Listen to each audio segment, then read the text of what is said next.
I am here with a face familiar to Fightful viewers. You all got to hear his terrible voice instead. It's Shane Helms. Shane, how you doing, man? I'm doing great, man. Have you cut that nappy-ass hair of yours yet? No. Why does everybody ask me to do that? I'm saving it for a big hair versus hair match. And if you could grow some, maybe it could be you that got rid of this hair. If I could grow hair, so I could grow hair down to the middle of my back in like 6 months. Well, you've had quite a 2018. I mean, you've had some big years in wrestling. Where does this one rank? Because I mean, you've been everywhere. It's up there. It might be my favorite year. I told somebody this recently, and I'm gonna knock on wood. If there was one year in my career where I would actually relive every single day, it would be 2018. It's funny because every time that you pop up somewhere, I'll get a message. Somebody says, "Did you know?" And I'm like, "No, I didn't know." You follow me on everything, and you're in the wrestling journalism business. How the hell do you never notice things? I never. You're in my fantasy football league, getting jobbed out as usual. And I forget who's that guy that's in number one? Probably dominated Disco Inferno.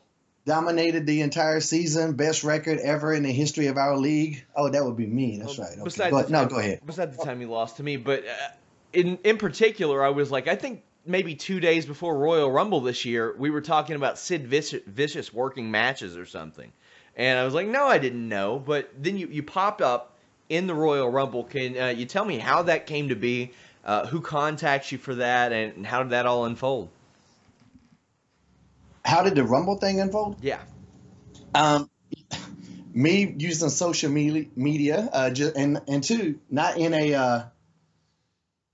actually in a I don't know. It wasn't a self-serving thing. It was just me being funny. You know, it happened after Enzo Amore got fired, so they didn't have a cruiserweight champion. So I put up this picture of me holding the WCW cruiserweight title and the WWE cruiserweight title. I was like, hey, I know a guy. And that, of course, that kind of became one of my new catchphrases for the year. I know a guy. Also, there'll be a T-shirt coming out from Pro Wrestling Tees / Shane Helms that says I know a guy soon. So quick, for my first plug of this interview there. And that picture went viral, you know, as the silly stuff happens. And, you know, I got a call from WWE. And, you know, they had thought about me in Rumbles previously, but I was either under contract or injured. And so I couldn't do it. But this time, you know, just perfect timing. It was more of a perfect timing thing as well. I popped in their head because of the picture. I happened to be free. I happened to be healthy.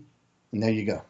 You were one of those guys who was familiar to fans of multiple generations, obviously, because you had been in WCW, you'd been in WWE, and you had been on Impact as recently as last year, but hadn't returned to WWE prior, so you were a prime name for one of those spots, one of those surprise Royal Rumble spots. And you went on to work with WWE a couple more times this year, including House Hardy Halloween. Is that the type of thing that Matt comes to ask you personally, or does WWE hit you up again? Oh, no, Matt wanted me personally to do that. And did you have to bring him back? You know, and I did.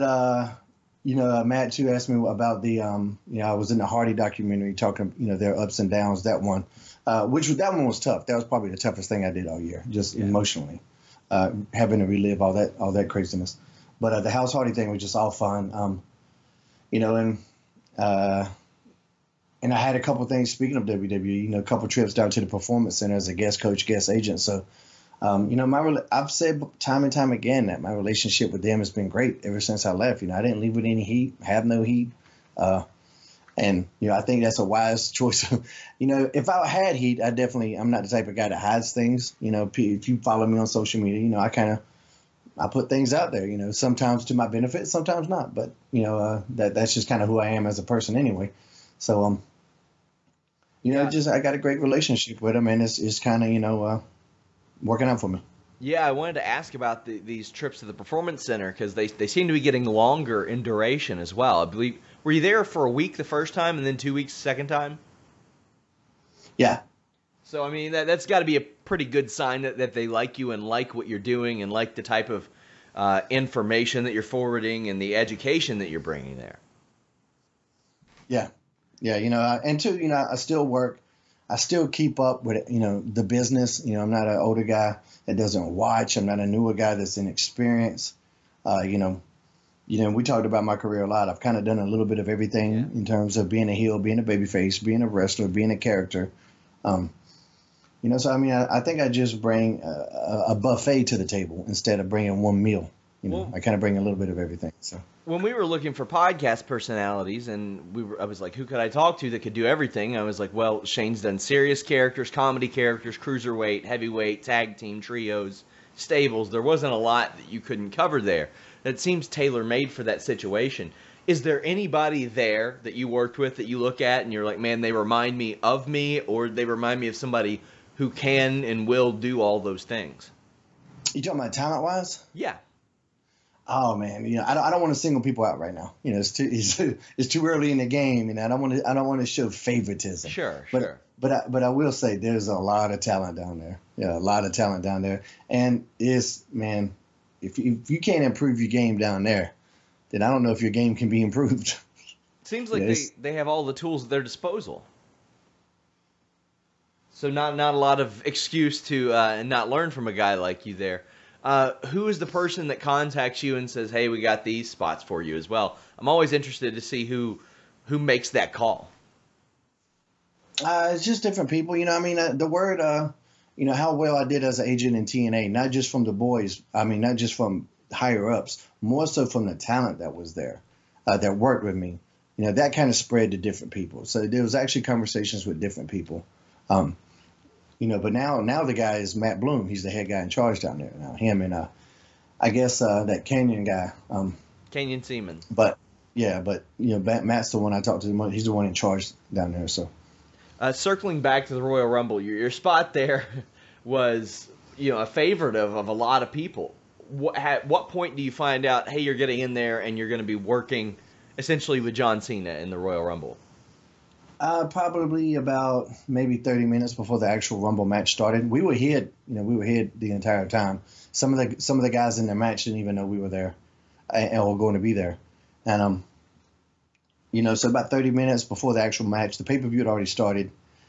They sneak us in the building, and that was a cool moment too, because I get to see the boys' reaction to me, and they kind of lit up. Some of the guys lit up, and some of the production people that I knew, from being there nearly a decade before, they knew me, and they were like, oh, Hurricane, like I can't, are you back? Are you back? Like what I heard was, are you back for good? Are you back for good? And I was like, I don't know. I'm just here for the night. I don't know what this is going to lead to, and so that was a super special moment on a personal level. The fans didn't get to see that, but on a personal level, that was very cool. And then, I talked about this a couple times. The idea was me to get in there with Cena, and there was going to be a couple other guys. It was like, think about who you could do something the best with. So of course I suggested Cena. Yeah, why not? Well, because it was kind of it was a play off my Rumble experience, not Rumble experience, but Rumble moment with Austin and Triple H. And they were the two biggest guys in the industry at the time. Along with Rock. You know what I'm saying? But they're two of the very, very top. And I was like, well, if I'm going to be in there, that's what I would do. And Cena at first was actually kind of, I don't want to be the one to throw you out. And I was like, dude, I said, whether I'm King Kong or not, I think I am. Yeah. I got to go after Godzilla. And he started laughing. And I knew I kind of had him right there. And two, this is how cool Cena was. If he would have said no, that spot doesn't happen like that. Yeah. They wanted me to, like I say, it's going to be quick, in and out, reenact, like I said, the spot that I did in Atlanta. And but if Cena says no, it doesn't happen. But that's how cool he was. And he was laughing, and and I was like, yeah. And I didn't go through everything I would do, because I said I'll hurricane it up, and you be you, and we'll be good. And it just worked out perfectly. And that pop was ridiculous. And to this day, when people come up and they still ask me about it, I do the same thing I did with the Atlanta Rumble. I'll ask them who won, and nine times out of 10, they can't tell me who won the Rumble, but they remember my spot. I would go as far as to say that was one of the most fun Royal Rumble matches I've ever seen, period. Like, from an execution standpoint, it was just a great Rumble to watch. How much had you worked with Cena in the past? Because I can't really remember any outside of some Battle Royal. That was it. I think that's the first time we've ever touched. There could be a Battle Royal where we, where we got hands on each other or something, but I can't remember all of those. But as far as just one-on-one, it just being us, that was the first time. Yeah, I mean, I knew you all had been in a couple Royal Rumbles, and then there was that. There was the tag team championship battle royal where the Hardys won the tag titles that you all were in, but obviously no big interaction, so that was cool for me to see, especially for two guys who had been in the WWE for 8 years together and had never touched. That does not happen. That just Right. Yeah. you never see that. So it's kind of cool to hear that Cena was like, I don't know if I want that heat. But that said, he's like, I don't want to be the guy to throw it, because he's the good guy. Yeah. He's the ultimate babyface. Like, I don't want to throw it at the superhero. And then when I explained it to him, you can see him kind of grinning, like, no, he got it, and that's just cool, because I mean, his position, he could have easily said no to anything, and I would have had to accept that, and I would have been cool if he said no. I would figure something else out, but that was me. I knew this was my moment. I was going to swing for the fences and try to create the best out of it. You started create the best out of an already cool situation. Sure. You started your year working for Lucha. Have you heard anything else about that, or like what they have in store? Because hasn't been anything since. Not lately. Not lately. I haven't heard much from them. They'll tweet me stuff and tag me and stuff, and I think they still got plans, but they're definitely going the slow and steady route. It appears. They had a lot of plans, I think, for Ray going forward, and of course, Ray ended up signing with WWE. So I think they needed to take a step back and reevaluate things on what they're going to do. But it's still an interesting concept of what they're doing, and I mean, the Lucha Libre influence in all of pro wrestling is growing. But I think one of the things that they kind of started to do in the last couple shows,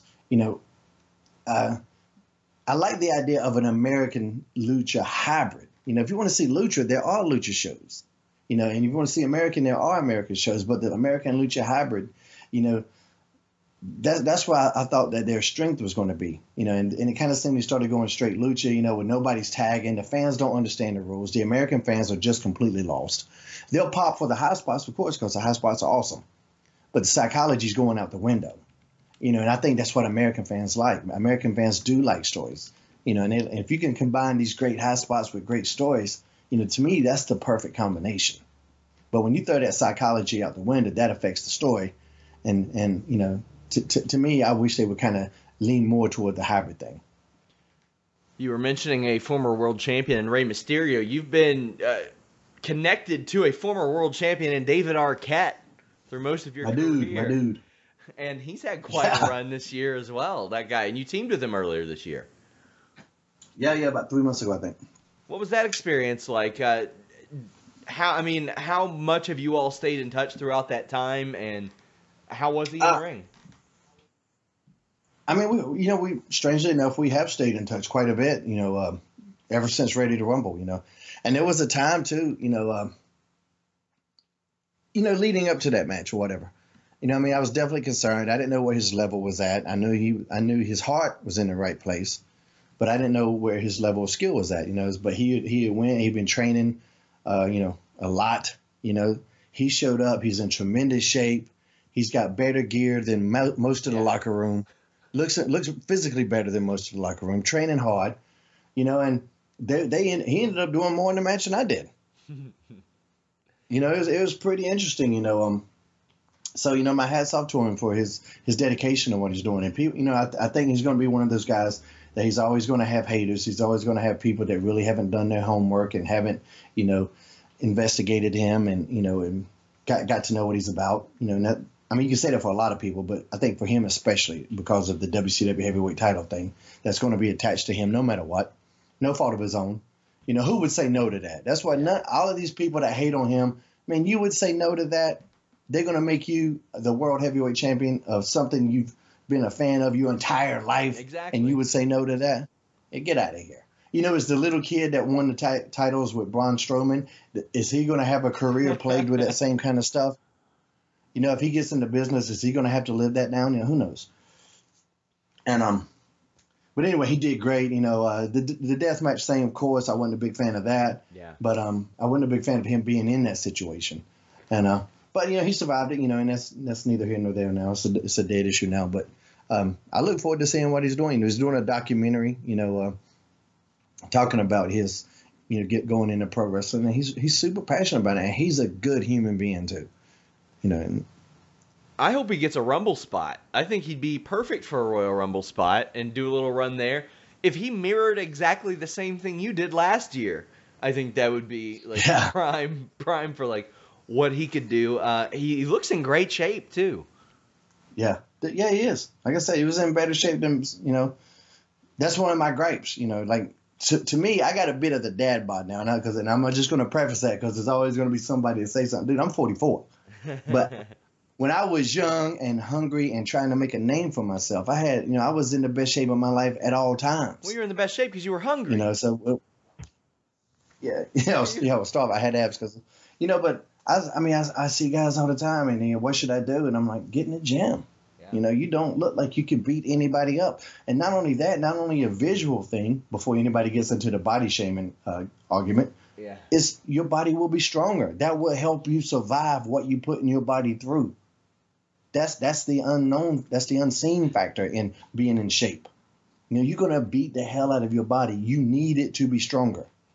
Yeah, I think the misconception is you got to look like a roided up freak to be like. You don't have to be. I think we've seen, especially you, an MMA fan, we've seen what the best fighters in the world look like for 20 years now, and most of them aren't out of shape. Most of them are lean and in shape and look like the pro wrestler of today as well. So we have that. You popped up on Ring of Honor this year and have been feuding with Marty Scurll throughout most of this year. I watch these matches in amazement when I see you do that goddamn top rope neck breaker. And I hate that thing. I was like, he's not doing it. He's not going to do it. I mean, I saw you do it in a jacket last year, but I was like, he's not going to do it, is he? And you do. Is there any way that you've had to change that up over the years? I know that your injury is your accident that you had, I think, about 10 years back or so, limited how much you could do with like one of your feet. Does that affect anything? Oh yeah, that shit hurts every day. That's why, I think you compare me now to when I was a little bit younger. I definitely have lost a bit of speed. I don't have the explosion that I used to have, but other than that, and dealing with the pain all the time, in the ring, I feel fine, but as far as, the bumps and stuff like that, I think as you get older, everything just hurts more. Yeah. I like to be all tough and say it don't, but every damn thing hurts in there. But I'm still fun. I'm still having fun. And it's not like I'm crippled. It's not like I get out of the ring and I'm Randy the Ram and shit like that. I get out of the ring and I'm generally okay. I just go to bed a little earlier. That's what's affected my performance. This is what has affected any of my performances the most. And it's a strange thing. When I was in my prime, and I'm talking about working 4 or 5 nights a week.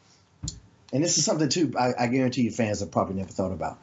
8 or 9 o'clock at night, that's when my body has been conditioned to be at its peak performance. Because that's when I'm performing normally. So after a while, your body gets accustomed to that. Well, now 8 or 9 o'clock, my body's ready to go to bed. Because I take my kids to school every day. So I'm up early. So I go to bed a lot earlier now during the week. So my body has changed in terms of like my internal clock of my peak performance now happens around 4 or 5 because that's when I'm in the gym working out my hardest. So that's one of the things, and it's weird, but now when I'm on these indie shows and I'm the main event and it's getting to be 10 o'clock, you got one of these long shows, it's 11 o'clock and I'm walking to the ring. Dude, my body is so ready for bed before the match even starts. And you never think about that. It's something like it took me a while to figure out, like, man, I'm in such great shape. Why am I still tired out here? And it was just because, now I'm used to waking up at 7:30, whereas before I would sleep to, 10, 11, maybe 12.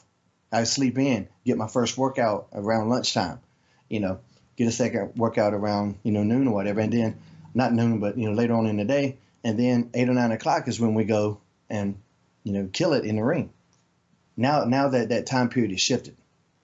Yeah, Ring of Honor for their pay-per-view started a little bit later than everybody too. But who puts you in touch with Ring of Honor? Who reaches out and says, "Yeah, we'd like to bring you in"?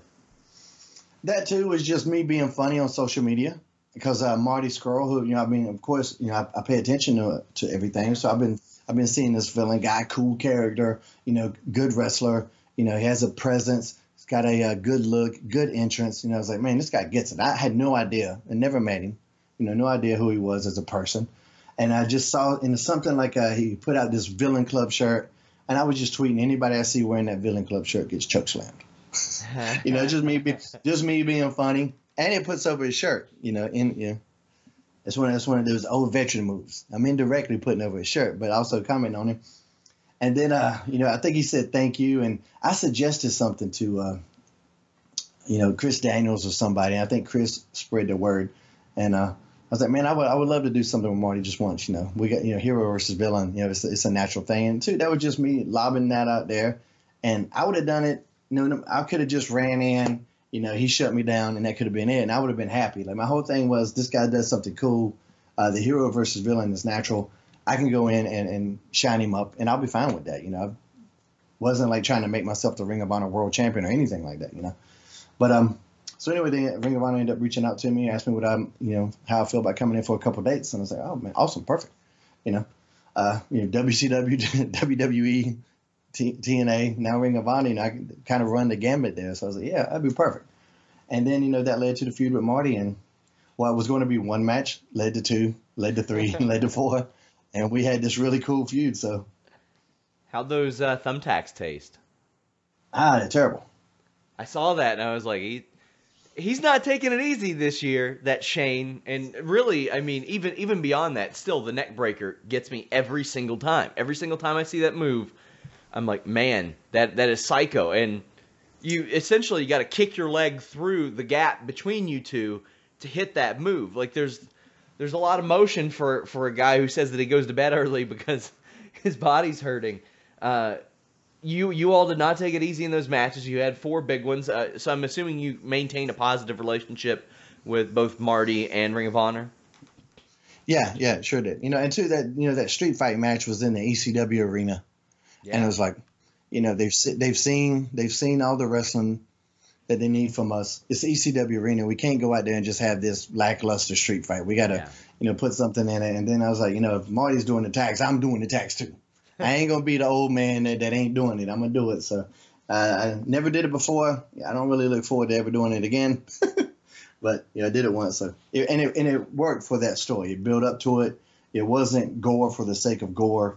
You know, I think there was a good enough story that led us to get that violent.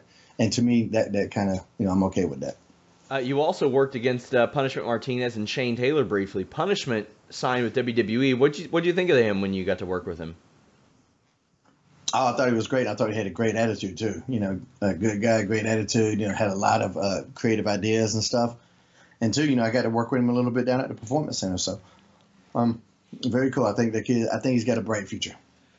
As if you didn't pop up in enough places, you were hosting an all-in watch party, and that leads me to believe, okay, he's not going to be on the show. He's hosting a watch party. No, you were on the show.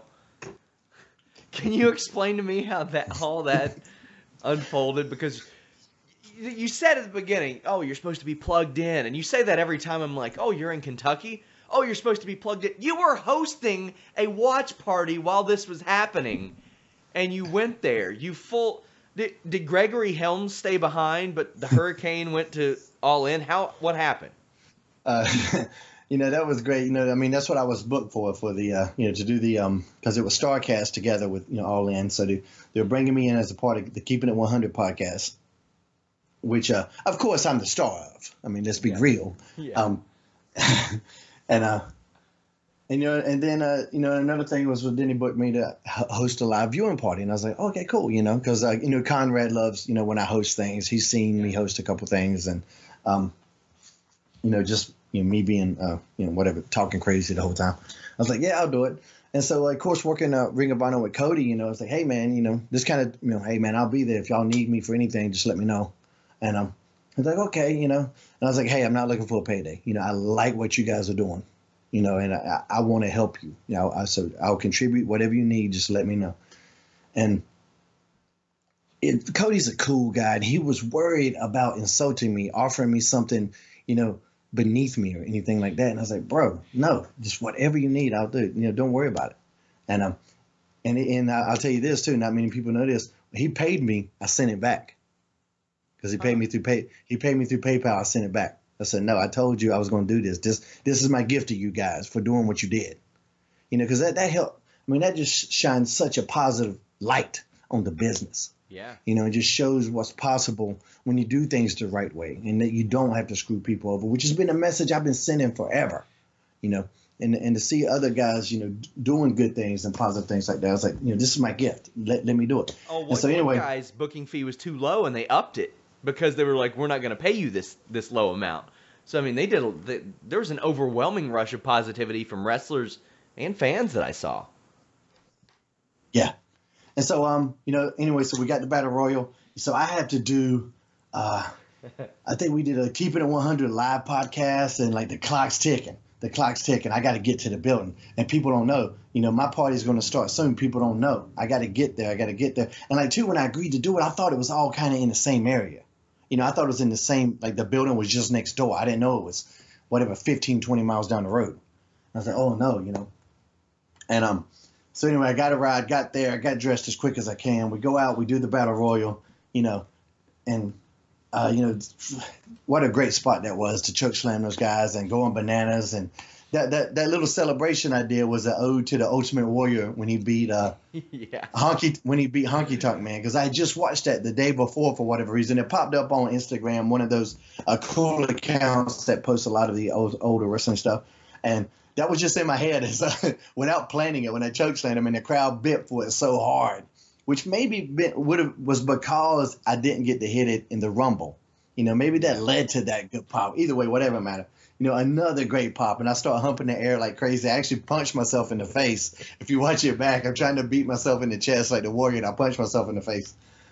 So then I got to get back, and I walked through the curtain. I had to get my cape, whatever, and Dave Hero, a great promoter out of Wisconsin who does Blizzard Brawl with Tommy Dreamer. I think joined in with him this year to do Blizzard Brawl. But that was PWR show for a long time.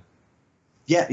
Dave Hero. So anyway, he's in the back waiting for me in the car, and so I go jump in the minivan, I should say, and I'm sitting there getting dressed out of my clothes. The party's already started. The party that I'm supposed to be hosting, but everybody there apparently popped when they saw me. So now they realize why I'm not there. And so I show up late to my own party, but for the best reason of all time. And I was like, hey, guys, I was a little busy. And they're all cheering. So it was a really good time. Dare I say this was the best year for quality battle royals in wrestling, because that one was awesome. The Royal Rumble was awesome. The Women's Rumble was pretty good, too. I'm a sucker for battle royals and Royal Rumbles, but they don't always end up being great. But I'm a sucker for them anyway. These were really good and lots of cool spots. You had basically the reverse of your historic Royal Rumble spot. You choke slammed these guys. Yeah. And I'm sure that those two were excited to do that, yeah? Yeah, and that's awesome too when guys are like, hey, I'll have kids, hey man, I want to take the vertebrae, and I'm like, no, you don't. You really don't. And that's cool, man. Just getting that respect back is awesome. Yeah, I want to talk to you sometime for making a finisher about the vertebraker, but we're a little low on time here. But you appeared on the Jericho Cruise. Shocker. Another booking for Shane Helms. I'm everywhere. You are. What was it like on that boat? It was awesome. I'd never been on a cruise before, and man, the fans were awesome. It wasn't something where you just bombarded. The fans, they seen us every day, so it wasn't like this. They were sick of you. Autograph. Yeah. And man, it was just fun. It was something to do all day long, whether there was bands playing or there was a wrestling show going on or there was a comedy show or there was a live podcast or there was a meet and greet. It wasn't like the regular cruises that I've heard about where you kind of have the evening show and a little gambling maybe, but then you're stuck on a boat all day long doing nothing. I mean, there's something to do all day long. And we just had, such a blast. I took my woman with me. We did the, dressing up as Prince Akeem for the Halloween, for the costume contest. When I walked in that locker room and Kenny King saw me, that dude lit up like a little boy seeing Santa Claus for the first time. And like that was worth it. That was worth the trip. Just seeing somebody see my costume and get that happy for it was awesome. So I don't know, it's a super, super good time. And of course, Disco missing the boat was that made it even better. So he legitimately missed the boat. I mean, he wasn't in Miami and the boat took off. You know, he waited too long to get his passport. Like he said, he didn't know whatever. You know, we were booked on it 13 months ago. Yeah. You know, we're literally one of the first couple acts that Chris booked on the show. I mean, on the cruise. And so, you know, I use my passport all the time, so I'm cool, you know, whatever. And to Disco's defense, you know, he doesn't travel internationally anymore, so. But he just procrastinated. And you don't. I mean, why? Who's going to book him? Right. Who's going to book Disco?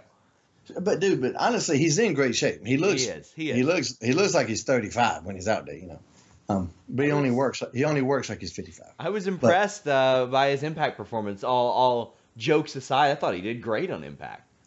Yeah, and then too, like he doesn't have the updated driver's license that has the little chip in it or whatever to get in. I don't know what they were talking about with that. And because he lives in Vegas, you know, his birth home with his parents is in Georgia. He didn't have his birth certificate and couldn't get it, and he just waited till the last couple of weeks to try to get the paperwork or the identification. And it, you know, Murphy's Law, everything went wrong that possibly could.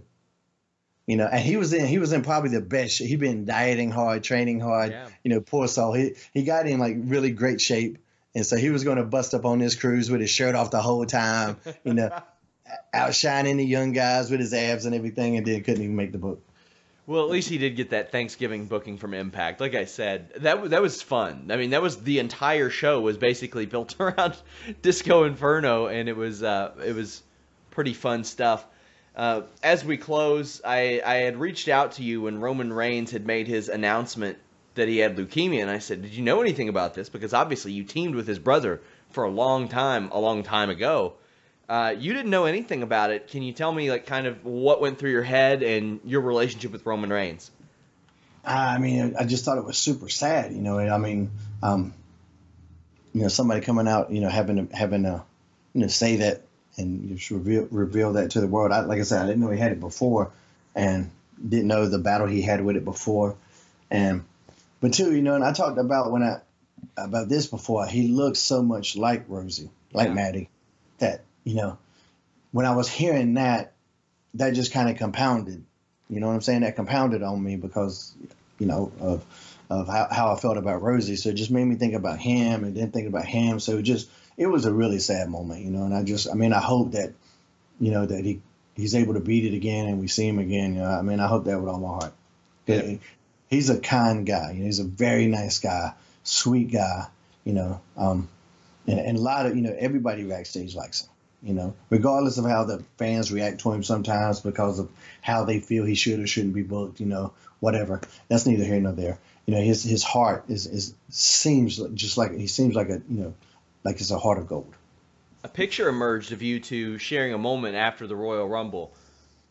That had to be special for you, considering how close you were with his brother.